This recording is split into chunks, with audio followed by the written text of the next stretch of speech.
Hey, it's me, Nalthazar, and welcome to another Magic the Gathering Puzzle Quest video. In today's video, I'm going to be going over Charix, the Raging Isle. So, let's get into it.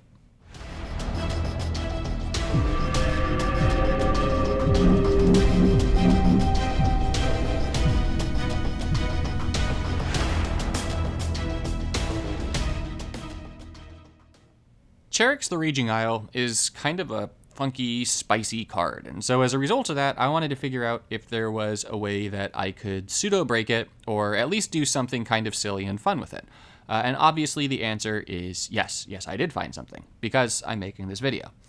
Now, this is going to be a legacy deck. It's not in standard, but the silliness shenanigans that you can get out of Charix in legacy is pretty cool. So I wanted to share it with you all. Now, this is definitely not the best card in the world. This is not the best deck in the world. I am going to show you my 4 Training Grounds matches with it. I did have quite a lot of fun with it. So Charix is 20 mana for a 3/20 with Defender. While on the battlefield, your opponent's spells cost 5 more to cast. And when you activate a loyalty ability, this creature gets plus X minus X until end of turn, where X is the number of blue gems. Now, the thing that really stands out about Charix is the difference between its power and its toughness, right? Because it's got 3 power, 20 toughness.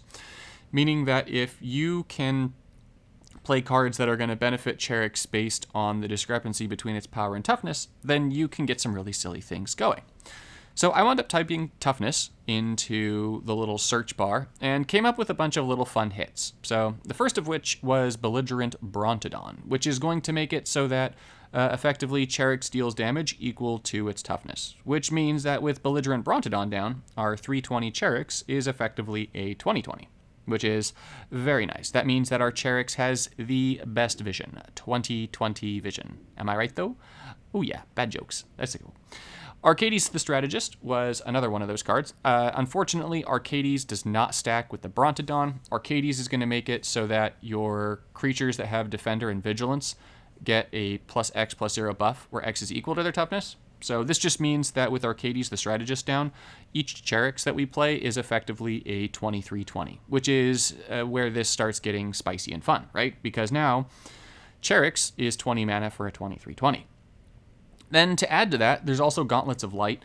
This is one of the first cards that I thought of, actually, when I was putting in this search, because I think actually like the original search, I put Difference Toughness into the search, and obviously Gauntlets of Light came up. So this is going to make it so that you buff target creature plus X plus 0. That's a permanent buff, where X is the difference between its power and toughness. So what this is going to do is if you don't have all the other stuff out and you have Charix out, Charix becomes a 20/20. It's going to give it plus 17 plus 0. Unless you have reinforcements, then it's going to make it do, more. It's going to get much, much bigger.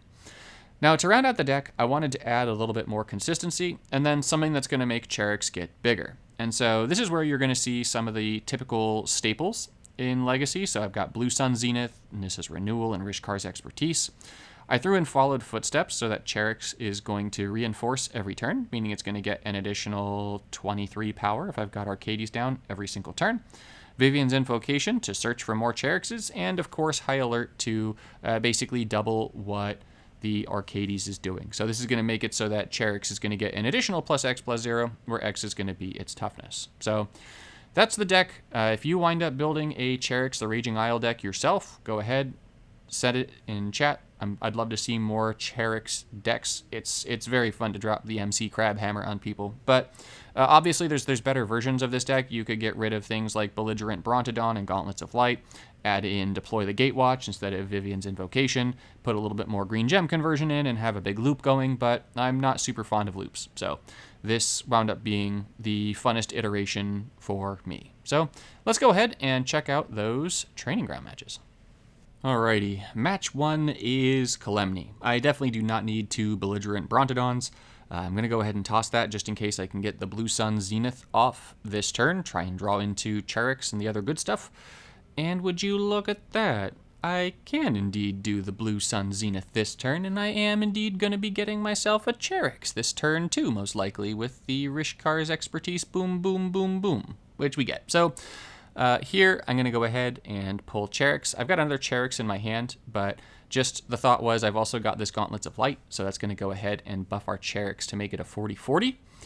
because it adds the difference between your power and toughness. And this definitely put Kalemny on a timer, right? Because now Kalemny has 3 turns to do something. Either kill me, gain a bunch of life, or kill Cheryx. And if Kalemny does not achieve any of those things, then Kalemny dies to Cheryx. So getting that Hixus down, well, that's actually a really convenient place for Hixus, isn't it now? Because we can go ahead and pop that Hixus. And then that gives Kalemny 1 more turn. So in Kalemny's last turn, drumroll, Kalemny plays garbage. Gain 3 life. Okay, Kalemny's toast. But nonetheless, I am going to try and get that high alert down because I do want Charix to become as Crabhammer thick as possible. So Nissa's Renewal is going to give us way more mana than we have any right to have. High Alert is going to make it so that Cherix's power is going to double on the attack. The Blue Sun is not going to get us another Rishkar, so that's going to be the end of match number 1. That was a really quick match. All right, cool. I'll take it. Let's move to match number 2. I'm going to do 4 matches. 4 matches against Legacy Training Grounds. So going up against Kalemny first there is kind of scary because Kalemny can do horrifying things like Hazard its Undying Fury with 4 Deploy the Gatewatches, but clearly that particular Kalemny deck did not want to do that. So my opponent was Investment. They did not invest in a good Kalemny deck. Who's going to be match number 2, I wonder? Match number 2 is Memnark. I used to love that card, Memnark. I tried building a deck around that when it came out in, I want to say, the original Mirrodin block. So let's see what we have here. We've got Followed Footsteps, we've got Arcades. I'm definitely going to go ahead and prioritize playing Arcades. Arcades is going to give me card draw when it enters the battlefield. So that's definitely the way to go. That was a super advantageous match. Let's see, what do we get? We get, oh, speaking of super advantageous, we get a Blue Sun Zenith. The Brontodon does not stack with Arcades, so we can toss that now. We got a 5 match, which is even more super useful sweetness. No, I'm not editing for just the best matches here. I'm just going with my first 4. So, yeah, big win. I'll take it. So now I want to get as much mana into my Blue Sun as possible. I risk it for the biscuit. I get the biscuit. And, I do not get Cheryx. But I do get another Blue Sun, I think. So that is going to ideally enable me to get some big Cheryxes. Okay, no, I got Vivian's Invocation. So there's a Cheryx. You'll see that Cheryx made those little lines go to both of Karn's cards in hand. That means that both of Karn's cards in hand are spells. So I've made it a little bit harder for Karn to do anything. And Cheryx is going to be reinforcing every turn, which means that Karn really has all of... Now here's where I'm foolish, right? I actually go ahead and play the Nissa's Revelations. This would have been like the end of Karn right here, but I got greedy because, you know, that's something that can periodically happen. And I think I'm going to actually let my my High Alert go here. So Charix could have been so big, but no, I had to get greedy and play all the Nissa's Revelations. So, Charix, what it could have been, my big crab friend, what it could have been. You could have given Karn all the crabs, but now you just give the little pinchers. Pinchy, pinchy, pinchy, pinchy, pinchy, pinchy. All right, well, that was the end of Memnark. Cool beans. Next, more crabs. More crabs. I'm having a lot of fun with Charix, by the way.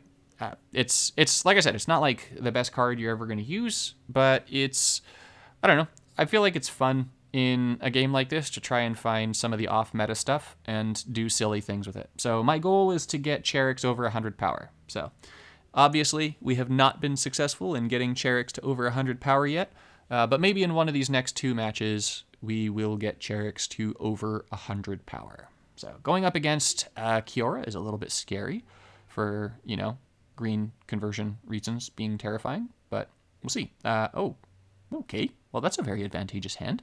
Yeah. Yes, please and thank you. I'm going to go ahead and take, I think, the red swap. The red swap is going to get me lots of goodness, which means I can play the Blue Sun this turn. If you're wondering why I tossed that beautiful, sweet reinforcement card, it's just because with Arcades and the Blue Sun, I wanted to maximize the amount of mana that I was going to get. So here we're going to go ahead. We're going to get an early Charix. By early Charix, I think this is turn 1, right? I'm going to use the Gauntlets of Light on Cheryx just in case, but it does nothing, right? So it's going to go from 2320 to 2320. No, I don't cast it this turn. I think I'm going to cast it. I cast it next turn. Like, it doesn't actually do anything, though. So rip the dream with Gauntlets of Light. So here I do want High Alert down. I really, really do. I don't have... Actually, I've got some pretty solid matches, right? I've got that green into blue, so I'm going to take that. I don't get any Cascades. I am going to use the Gauntlets of Light, but as you're going to see, it's not going to do anything. It was just in case it did, because, you know, I was already at a full hand, so I might as well risk it and see what happens. But no biscuits for me for that one. However, I am going to indeed get High Alert down. However, that's unfortunately only going to bring Cheryx up to 86, so we still haven't reached 100 with our Cheryx, but that's okay. We've got one more match. Maybe this will be the match that we get lucky, right? But you'll see that, granted, I've had some pretty lucky opening hands, and yes, I am using some pretty broken cards between Blue Sun Zenith and the Green Gem conversion.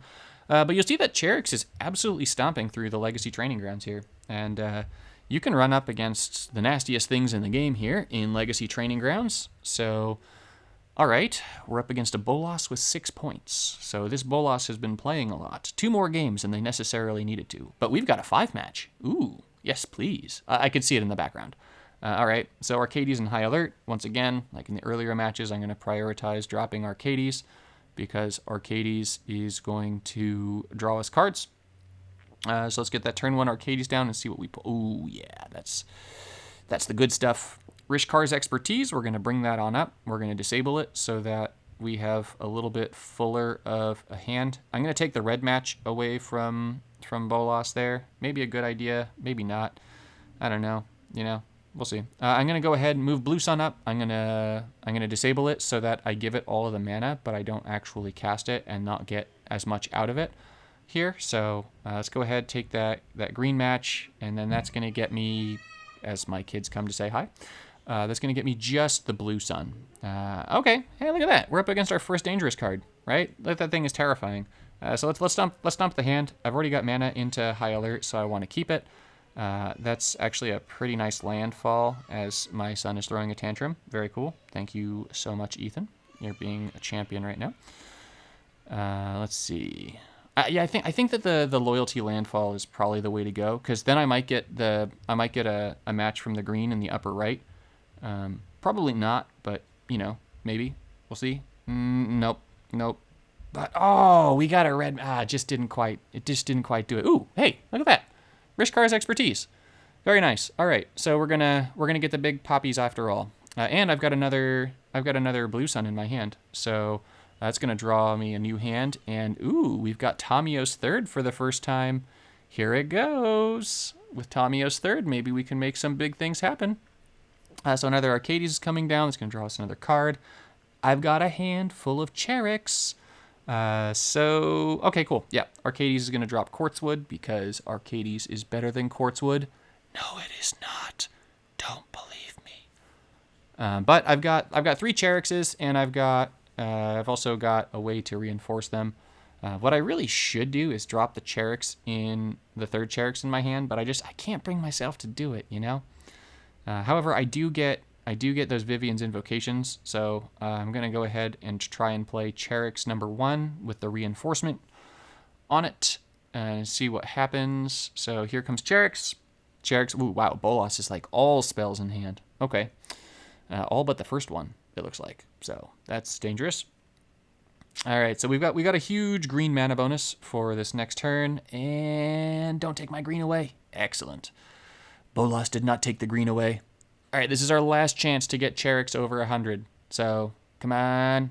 Let's move a Vivian's Invocation in front of Cheryx, because Cheryx costs 20 mana. There's, like, no way that I'm going to get Cheryx down for 20 mana here, but maybe I get a Vivian's Invocation. I've got a white and green match, so... Bolas is definitely dead here, by the way, right? Like, Bolas is very much definitely dead. Yes, we're definitely going to break 100 here. Okay, let's bring out all the Cheryxes. All the Cheryxes, all the beatdown, all the clickety-clack of the crab claws go boom, boom. And that is a match, 215. I'll take it. So thanks so much for watching. I hope you enjoyed this. If you've got Cheryx, give it a shot. It's a very fun card. I'll see you in the next one.